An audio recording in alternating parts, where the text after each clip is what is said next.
Droga confiscada y también un hombre murió.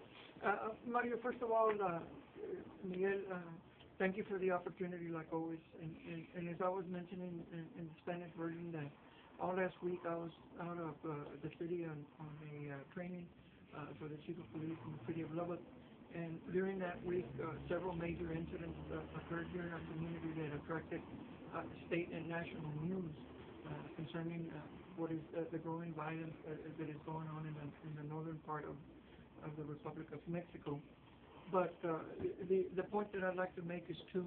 One of them is that I want to publicly mention that the officers of the Eagle Pass Police Department, under the supervision of my three lieutenants, Moses Peña, Aldo Escamilla, and Alejandro Vedea, acted in a manner that should bring them praise and recognition by the city for the way that they handled and their subordinates responded to the demands that our profession requires. Constant supervision and support. Our regular dispatchers were extremely busy handling different types of calls, besides the regular calls here in the community, while we were engaged in some of the major incidents, the closure of the bridge, the bomb threats, and things of that nature, Mario. Being in the city of Lubbock and constantly being in contact with these individuals, it humbles me to be around supervisors and employees of the City of Eagle Pass Police Department in the professional manner that they behaved in the City of Eagle Pass.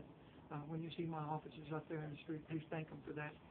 They behaved in a manner that brought them praise and recognition for the manner that they behaved to protect and to serve the citizens of this great community. Aside from that, Mario, the weekend we handled over 1,000 reports for the three-way weekend, several disturbances and arrests for DWI and things of that nature. A couple of loud music parties with juveniles engaged in minors in possession of alcohol and beverage, where some were arrested, tickets were issued, and things of that nature. The highlighted incidents occurred Sunday.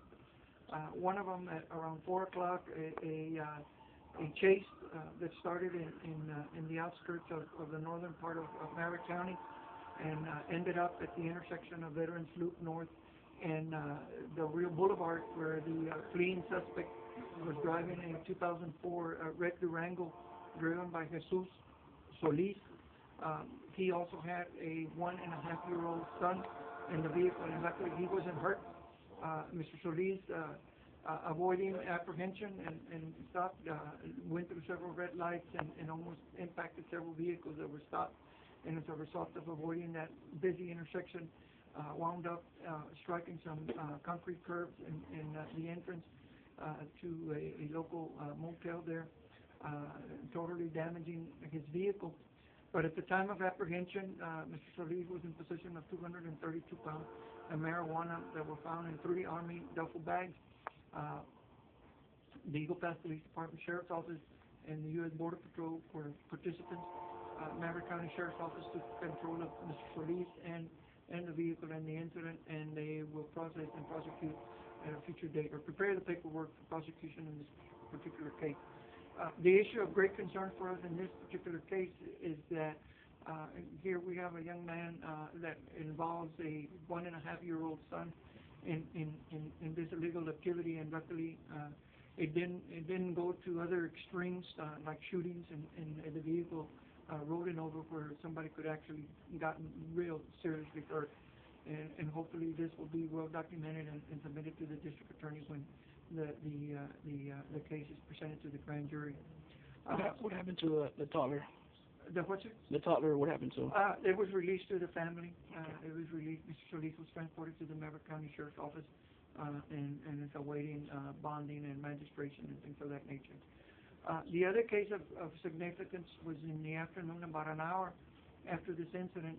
We were notified to an address here on Eagle Pass in Rick's Edition, where the family found the son that appeared to have hung himself in his bedroom. He was still alive at the time that the family discovered the body. EMS and police department officers responded to that particular address and transported him to the Maverick County Hospital, where later in the evening, about 7, we were notified that the young man did not respond to the attempts that were being provided by the medical staff there at the hospital, and was pronounced dead about 7:06 by Justice L.P. Melendre. Our condolences to the family for this loss, and we continue to review what was available to us at the time of the incident. The deceased was identified as Freddy Sanchez, no relation to Jesus Sanchez's family or his brothers.